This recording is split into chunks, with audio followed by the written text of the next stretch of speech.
नमस्कार, स्वागत है आपका राज्यसभा टीवी में। मैं हूं आपके साथ अमृता चौरसिया। शुरुआत हेडलाइन से।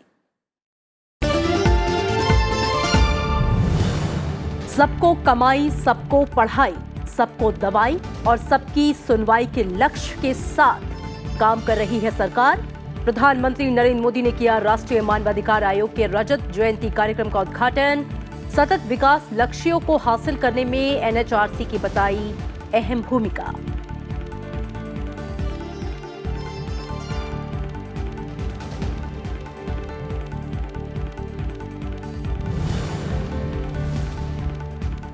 मजबूत लोकतंत्र पारदर्शी शासन और क्षमता निर्माण का हिस्सा है आरटीआई। दिल्ली में केंद्रीय सूचना आयोग के 13वें सम्मेलन में राष्ट्रपति रामनाथ कोविंद का संबोधन। सूचना के अधिकार और निजता के अधिकार के बीच संतुलन की बताई जरूरत।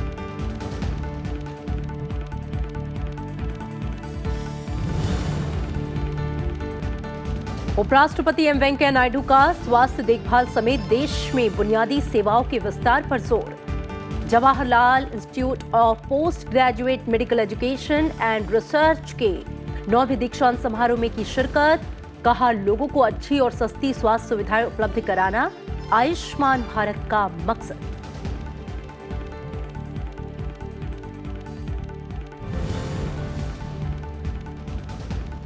और हाईवे निर्माण में कथित भ्रष्टाचार के आरोपों पर बढ़ी तमिलनाडु के मुख्यमंत्री की मुश्किलें। मद्रास हाईकोर्ट ने दिए पलानीस्वामी के खिलाफ सीबीआई जांच के आदेश। एजेंसी को 3 महीने में जमा करनी होगी शुरुआती रिपोर्ट।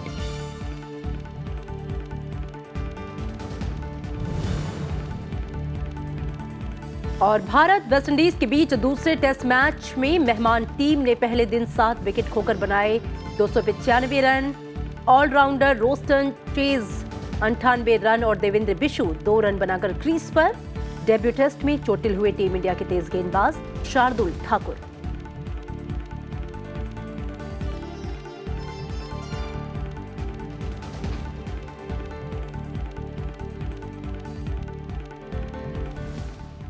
प्रधानमंत्री नरेंद्र मोदी ने यह कहा है कि उनकी सरकार मानवाधिकारों के लिए पूरी तरह से प्रतिबद्ध है। प्रधानमंत्री ने कहा कि पिछले 4 सालों में कई ऐसे कदम उठाए गए जिससे गरीबों, शोषितों, वंचितों का जीवन स्तर सुधर रहा है। प्रधानमंत्री ने नागरिकों को अधिकारों के साथ साथ कर्तव्यों और उत्तरदायित्व के प्रति जागरूक करने पर भी जोर दिया। उन्होंने कहा कि सतत विकास लक्ष्यों को हासिल करने में एनएचआरसी की अहम भूमिका है। प्रधानमंत्री नरेंद्र मोदी ने शुक्रवार को दिल्ली में राष्ट्रीय मानवाधिकार आयोग की स्थापना की सिल्वर जुबली समारोह में शिरकत की। प्रधानमंत्री ने कहा कि लोगों के जीवन को बेहतर बनाने और उनके अधिकार सुनिश्चित करने के लिए सरकार प्रतिबद्ध है। उन्होंने कहा कि उनकी सरकार सबका साथ, सबका विकास को मूल मंत्र मानती है। प्रधानमंत्री ने कहा कि बीते 4 सालों में जो योजनाएं बनाई गई हैं, उनका लक्ष्य गरीबों के जीवन स्तर को ऊंचा उठाना है। सबको कमाई, सबको पढ़ाई, सबको दवाई और सबकी सुनवाई, इस लक्ष्य के साथ ऐसे अनेक काम हुए हैं जिससे करोड़ों भारतीय भीषण गरीबी से बाहर निकल रहे हैं। देश बहुत तेज गति के माध्यम से मध्यम वर्ग की बहुत बड़ी व्यवस्था की तरफ बढ़ रहा है। प्रधानमंत्री ने कहा कि पिछले 4 सालों में कई ऐसे कदम उठाए गए हैं जिससे मानवाधिकार के प्रति सरकार की प्रतिबद्धता का पता चलता है। इसमें मातृत्व अवकाश में बढ़ोतरी, दिव्यांगों और ट्रांसजेंडर लोगों के अधिकारों के लिए कानून, प्रधानमंत्री जन आरोग्य योजना जैसे कई कदम शामिल हैं। उन्होंने कहा कि न्याय दिलाने के लिए ई कोर्ट्स की संख्या बढ़ाई गई है। प्रधानमंत्री ने कहा कि सरकार की नीतियों में मानवाधिकार का खास ध्यान रखा जाता है। हमारी सरकार ने कानून के माध्यम से अपनी सरकार की नीति और निर्णयों में भी निरंतर मानव अधिकारों को सुनिश्चित किया है, उन्हें और मजबूत करने का प्रयास किया है। अभी हाल ही में मुस्लिम महिलाओं को 3 तलाक से मुक्ति दिलाने वाला कानून इस कड़ी का हिस्सा है। प्रधानमंत्री ने कहा कि राष्ट्रीय मानवाधिकार आयोग को लोगों को जागरूक करने के लिए सोशल मीडिया का अधिक से अधिक उपयोग करना चाहिए। साथ ही लोगों को उनके कर्तव्यों और उत्तरदायित्व के बारे में भी बताया जाना चाहिए। प्रधानमंत्री ने कहा कि सरकार नागरिक अधिकारों को सुनिश्चित करने के लिए तकनीक के इस्तेमाल और पारदर्शिता पर जोर दे रही है। आधार का उपयोग बढ़ाकर देश के गरीबों तक सरकारी योजनाओं का पूरा लाभ पहुंचाने का प्रयास सफलतापूर्वक किया है। आधार एक तरह से देश का सबसे बड़ा टेक्नोलॉजी आधारित सशक्तिकरण कार्यक्रम बन गया है। इस मौके पर प्रधानमंत्री ने राष्ट्रीय मानवाधिकार आयोग की नई वेबसाइट को भी लॉन्च किया। साथ ही NHRC पर डाक टिकट भी जारी किया गया।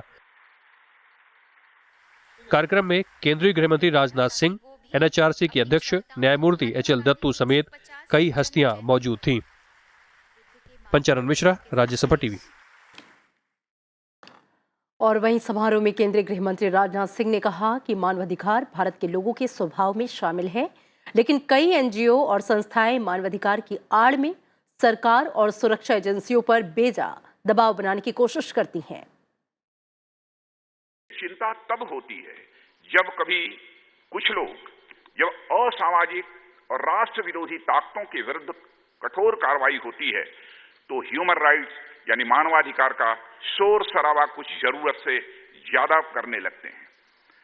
मैं यह मानता हूं कठोर कार्रवाई का तात्पर्य कभी भी यह नहीं होता है कि अमानवीय कार्रवाई की जाए, मगर यह हमें मानना है कि राष्ट्रहित और समाज हित को ध्यान में रखकर ये की जा रही हर कार्रवाई को मानवाधिकार उल्लंघन के नजरिए से किसी भी सूरत में नहीं देखा जाना चाहिए।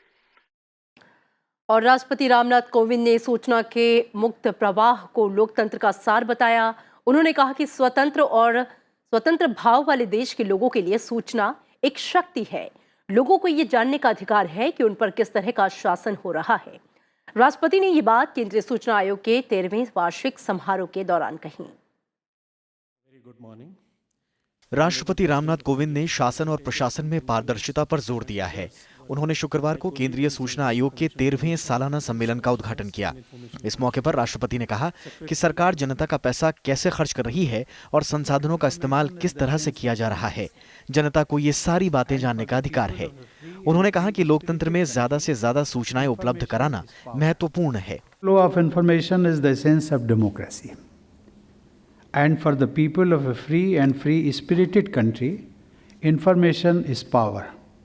They have a right to know how they are being governed, how public money is being spent, how public and national resources are being deployed, how public services are being delivered, and how public works and welfare programs are being carried out. राष्ट्रपति ने कहा कि सूचना का अधिकार जनता और सरकार के बीच विश्वास को और मजबूत करता है।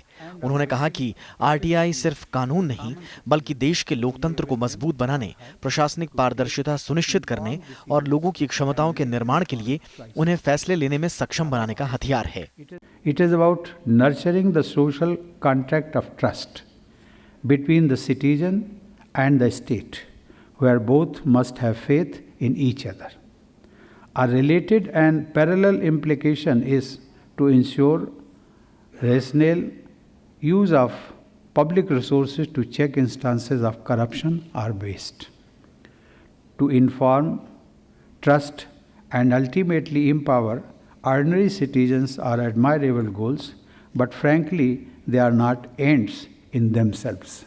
2 दिन चलने वाले सम्मेलन में सभी मौजूदा और पूर्व मुख्य सूचना आयुक्त, केंद्रीय सूचना आयोग और राज्य सूचना आयोग के आयुक्त, सूचना अधिकार कार्यकर्ता और सूचना अधिकार अधिनियम के कार्यान्वयन से जुड़े गैर सरकारी संगठन भाग ले रहे हैं।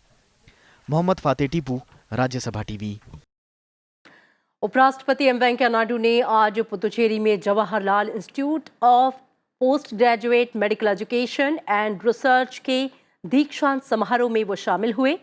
उन्होंने छात्रों से नई दवाओं और उपकरणों के शोध के बारे में जानकारी होने के साथ ही ज्ञान और विशेषता का इस्तेमाल कर शोधकर्ता के तौर पर सक्रिय भूमिका निभाने की सलाह दी, जिससे वो अपने एक क्षेत्र में महारत हासिल कर सकें।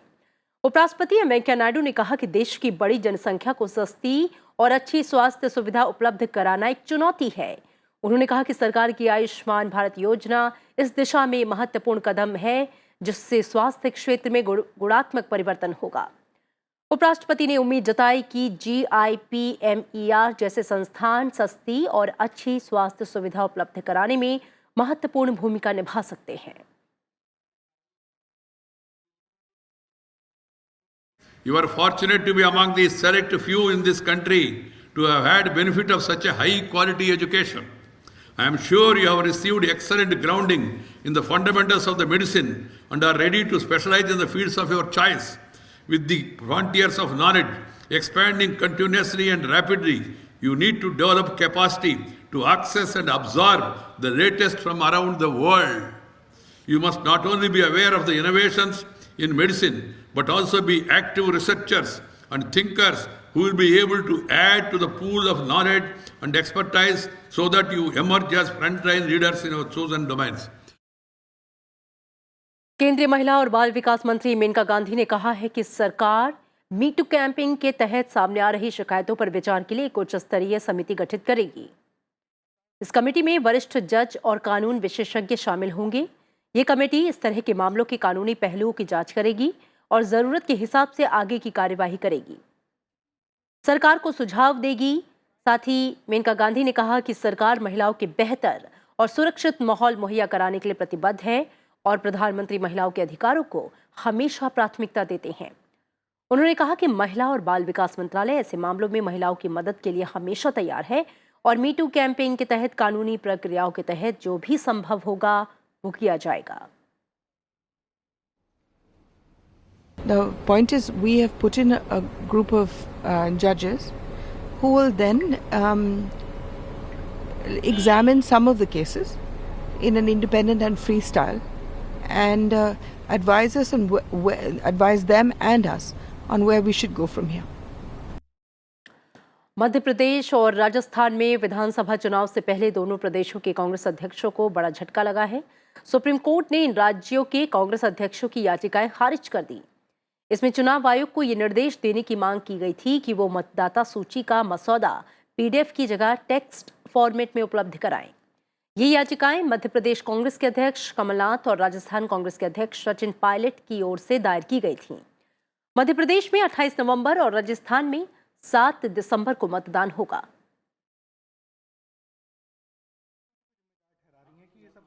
चुनाव आयोग ने हलफनामा दायर PDF फॉर्मेट में मतदाता सूची का मसौदा उपलब्ध कराने को सही बताया। आयोग का कहना था कि ऐसा मतदाता के आंकड़ों में हेरफेर से बचने के लिए किया गया है।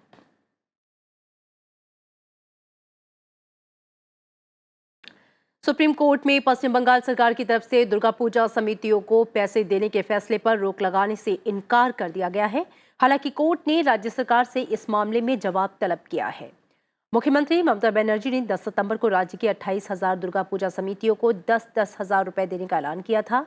इनमें से 3,000 समितियां कोलकाता शहर में और 25,000 समितियां राज्य के अलग अलग जिलों में स्थित हैं।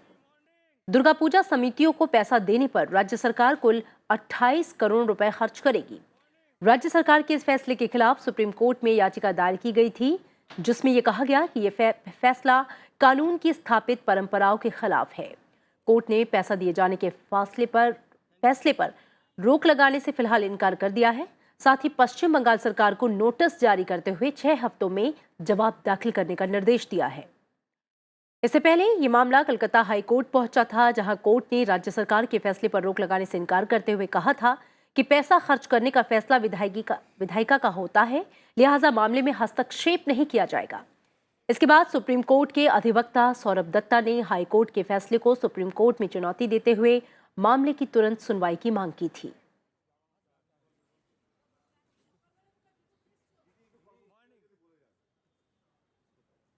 दिल्ली की अरविंद केजरीवाल सरकार हाई कोर्ट के उस फैसले को चुनौती देगी जिसमें दिल्ली वासियों को गुरु तेग बहादुर अस्पताल में तरजीह देने के लिए राज्य सरकार की तरफ से जारी सर्कुलर को रद्द करने का आदेश दिया गया है। दिल्ली सरकार के प्रवक्ता ने कहा कि करदाताओं को हर तरह की बेहतर सुविधा मुहैया कराना सरकारों की जिम्मेदारी होती है और राज्य सरकार की तरफ से जारी किया गया सर्कुलर के मुताबिक दिल्ली वासियों को GTB अस्पताल में पंजीकरण काउंटर, रोगी विभाग, परीक्षण और दवा काउंटर सेवा पर प्राथमिकता देने की व्यवस्था की गई है। केजरीवाल सरकार ने व्यवस्था को पायलट प्रोजेक्ट के तौर पर शुरू किया है और इसके तहत फायदा उठाने के लिए दिल्ली के लोगों को अस्पताल में अपना मतदाता पहचान पत्र दिखाना होगा। इसी मामले पर आज दिल्ली हाई कोर्ट में सुनवाई हुई थी, जिस पर कोर्ट ने कहा कि राजधानी दिल्ली के जीटीबी अस्पताल में दिल्ली वासियों पर बाहरी लोगों के इलाज को प्राथमिकता नहीं दी जा सकती और कोर्ट ने बाहरी मरीजों के इलाज पर दिल्ली वासियों को वरीयता देने वाले सर्कुलर को रद्द कर दिया। साथ ही पुरानी स्थिति को बरकरार रखने का निर्देश दिया। ये सर्कुलर दिल्ली सरकार के स्वास्थ्य विभाग की तरफ से जारी किया गया था, जिसमें दिल्ली के लोगों को 80% आरक्षण दिए जाने की बात कही गई थी। सर्कुलर के खिलाफ एक एनजीओ की तरफ से याचिका दायर की गई, जिसमें यह कहा गया था कि दिल्ली सरकार का आदेश आम लोगों के संवैधानिक अधिकारों का उल्लंघन है। हाईवे निर्माण भ्रष्टाचार मामले में तमिलनाडु के मुख्यमंत्री एडापल्ली के पलानीसामी की मुश्किलें बढ़ सकती हैं। मद्रास हाई कोर्ट ने उनकी ओर से हाईवे निर्माण के ठेकों में कथित भ्रष्टाचार के आरोपों की सीबीआई जांच के आदेश दिए हैं। मद्रास हाई कोर्ट ने यह फैसला सतर्कता निदेशालय और भ्रष्टाचार विरोधी विंग की रिपोर्ट देखने के बाद सुनाया। अदालत ने कहा कि वो रिपोर्ट से संतुष्ट नहीं है। मामले में डीएवीसी के पास डीएमके सचिव एस भारती ने शिकायत दर्ज की थी, जिस पर कार्रवाई करते हुए ये रिपोर्ट तैयार की गई। मद्रास हाई कोर्ट ने डीएवीसी को निर्देश दिया है कि वो 1 हफ्ते के अंदर सीबीआई को मामले से जुड़े तमाम दस्तावेज सौंप दे। साथ ही सीबीआई को यह भी कहा गया है कि वो 3 महीने में मामले से जुड़ी शुरुआती रिपोर्ट हाई कोर्ट में दाखिल करे। कोर्ट ने कहा कि कोई गड़बड़ी सामने आती है तो जांच को आगे बढ़ाया जा सकता है। डीएमके का आरोप है कि राज्य में सड़क निर्माण के ठेकों को बांटे जाने में अनियमितता बरती गई और जमकर भ्रष्टाचार भी हुआ। मामले में मुख्यमंत्री पलानीसामी पर उनके पद की शक्तियों के बल पर इस्तेमाल करने और उनके रिश्तेदारों और बेनामी लोगों को 3,500 करोड़ रुपए के कॉन्ट्रैक्ट देने का आरोप लगाया गया है। मद्रास हाई कोर्ट में डीएमके की तरफ से याचिका दायर की गई थी, जिसमें राज्य के हाईवे निर्माण में हुए भ्रष्टाचार को लेकर एफआईआर दर्ज कराए जाने की मांग रखी गई थी। नागरिक उड्डयन मंत्री सुरेश प्रभु ने तमिलनाडु के त्रिची एयरपोर्ट पर विमान के दीवार से टकराने के मामले में उच्च स्तरीय जांच के आदेश दिए हैं। त्रिची एयरपोर्ट पर कल देर रात एक बड़ा विमान हादसा होने से बाल बाल बच गया। देर रात करीब 1:30 बजे एयर इंडिया के विमान ने त्रिची एयरपोर्ट से दुबई के लिए उड़ान भरी थी। टेक ऑफ करते समय विमान के पहिए एयरपोर्ट की दीवार से टकरा गए। जिस वक्त ये घटना घटी तब विमान में 133 लोग सवार थे। हालांकि इस टक्कर में किसी भी यात्री को चोट नहीं आई। उड़ान भरने के कुछ ही देर बाद एयर ट्रैफिक कंट्रोल सिस्टम से विमान का संपर्क टूट गया। तकरीबन 4 घंटे की उड़ान के बाद मुंबई एयरपोर्ट पर फ्लाइट की लैंडिंग कराई गई। मुंबई एयरपोर्ट पर सुबह 5:39 पर विमान उतारा गया। हादसे के बाद मामले की आंतरिक जांच की जा रही है और जांच पूरी होने तक पायलट और सह पायलट को ड्यूटी से हटा दिया गया है।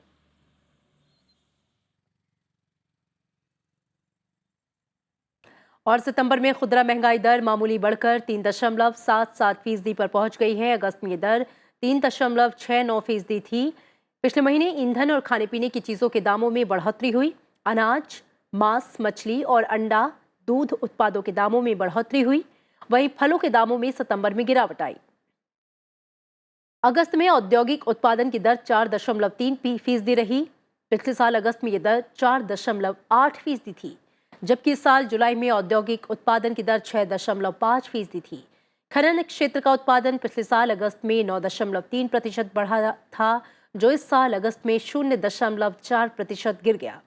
हालांकि विनिर्माण क्षेत्र में 4.6% की दर से बढ़ा। बिजली उत्पादन भी 7.6% की दर से बढ़ा।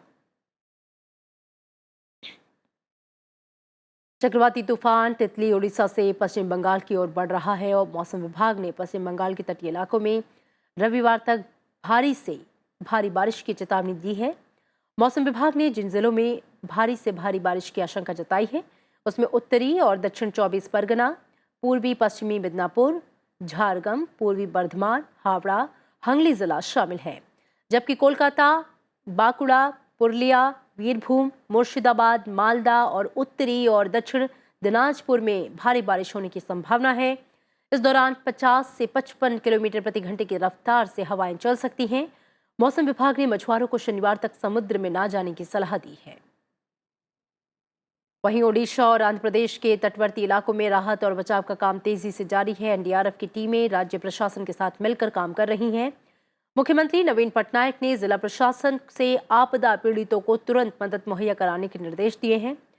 दोनों जिलों में हुई बारिश के कारण पूर्वी तटीय रेलवे ने 16 ट्रेनों को रद्द और कई ट्रेनों के समय में बदलाव किया है।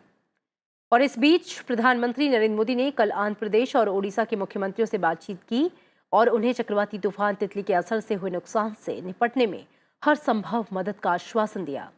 प्रधानमंत्री ने ट्वीट कर ये जानकारी दी है। उन्होंने चक्रवात पीड़ित लोगों की सुरक्षा और कल्याण के लिए प्रार्थना भी की।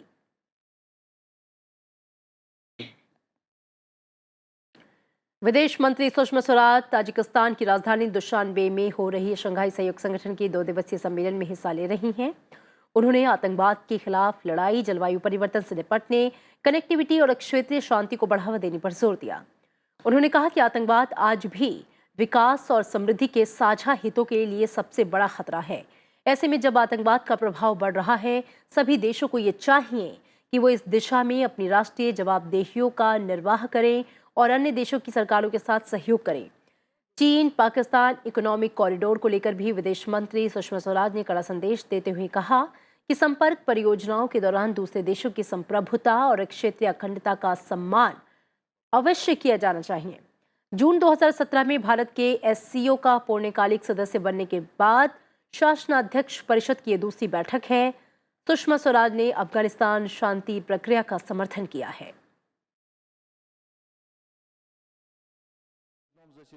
We are determined to work together in SCO on environmentally friendly energy alternatives to ensure sustainable development. Excellencies, India shares the desire of the SCO members for enhanced connectivity. We believe that all connectivity initiatives must be based on the principles of respect for sovereignty and territorial integrity, consultations, good governance, transparency, viability and sustainability. Excellencies, to honor and deepen our cultural contact, our Prime Minister had announced at the SCO summit this year that India would host the SCO exhibition on shared Buddhist heritage. We would be doing so next year. Excellencies, this meeting has provided us the opportunity to take concrete steps towards implementation of our combined objectives. और रूस से defence system और Iran से तेल खरीद को लेकर America ने भारत को तीखे तेवर दिखाए हैं। अमेरिका के विदेश मंत्रालय ने कहा कि भारत के लिए 4 नवंबर के बाद ईरान से तेल खरीदने और रूस से S-400 डिफेंस सिस्टम खरीदना किसी भी तरह मददगार नहीं होगा और अमेरिका बेहद सावधानी पूर्वक इसकी समीक्षा कर रहा है। अमेरिकी विदेश मंत्रालय के प्रवक्ता हीदर नुअर्ट ने कहा कि हमने सभी देशों को अपनी नीति के बारे में बेहद साफ शब्दों में समझा दिया है। अमेरिका ईरान से तेल का निर्यात पूरी तरह से रोकना चाहता है और सभी देशों से नवंबर से ईरान से तेल की खरीद पूरी तरह बंद करने को कहा था। इस मामले में भारत से बातचीत करने के लिए ईरान मामलों पर अमेरिका के एक शीर्ष राजनयिक इसी सप्ताह नई दिल्ली आ रहे हैं। ईरान के लिए अमेरिका के विशेष प्रतिनिधि ब्रायन हुक अमेरिकी विदेश नीति पर चर्चा के लिए भारत के अलावा यूरोप की भी यात्रा करेंगे।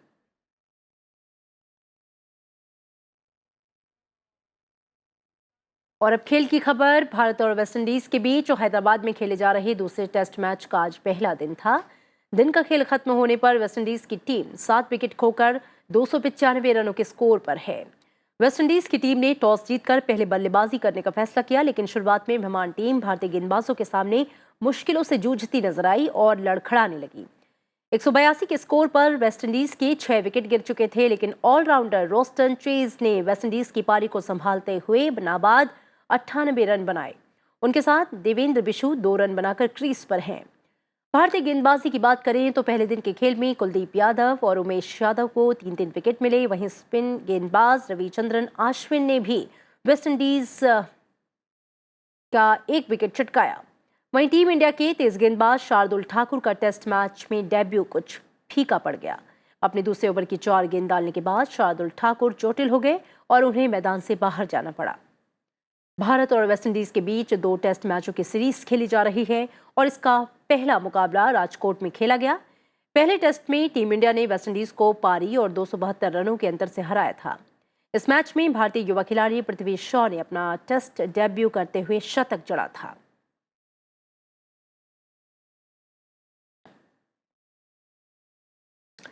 जाने माने लेखक, निर्देशक और गीतकार गुलजार ने राज्यसभा टीवी के कार्यक्रम गुफ्तगू को शुभकामनाएं दी हैं। उन्होंने कहा है कि यह जानकर बहुत खुशी हुई है कि राज्यसभा टीवी इस प्रोग्राम के 300 एपिसोड पूरे कर रहा है। जाते जाते आपको छोड़ जाते हैं इस रिपोर्ट के साथ। दीजिए इजाजत, नमस्कार।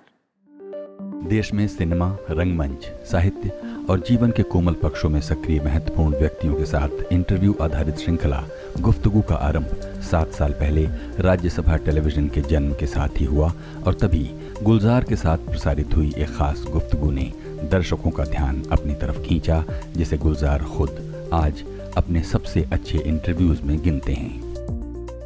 वैसे मैं सच कहूँ तो मेरे बहुत अच्छे चंद इंटरव्यू अगर मैं चुनूं तो इरफान साहब के साथ किया हुआ गुफ्तगू का ये उन चंद इंटरव्यूज में से है जो बहुत अच्छा रहा, क्योंकि उसमें कोई लिखे हुए और कोई आम और कोई क्लीशे सवाल नहीं थे, वो बात कर रहे थे। और मेरा ख्याल है इसका सेहरा, इसकी मुबारकबाद, ये 300 एपिसोड जो आपके हो गए हैं उसके लिए इरफान को बहुत बड़ी मुबारक देनी चाहिए, बहुत बड़ी मुबारकबाद उन्हें देनी चाहिए। ये उनकी वजह से मुमकिन हो पाया। मेरी बहुत बहुत मुबारक आपके प्रोग्राम को भी और इरफान साहब को भी। एक खास मुलाकात में गुलजार ने इस बात पर भी खुशी जताई कि इस 300वें पड़ाव पर अभिनेता नसीरुद्दीन शाह इस कार्यक्रम को सुशोभित करेंगे। गुलजार ने अपने कविता संग्रह से वो कविता भी सुनाई जो उन्होंने नसीरुद्दीन शाह को समर्पित की है। एक अदाकार हूँ मैं अदाकार हूँ ना, जीनी पड़ती हैं कई जिंदगियाँ एक हयाती में मुझे। नसीरुद्दीन शाह के साथ ये खास गुफ्तगू आप देख सकते हैं राज्यसभा टेलीविजन पर इसी रविवार रात 10:30 बजे और YouTube पर भी।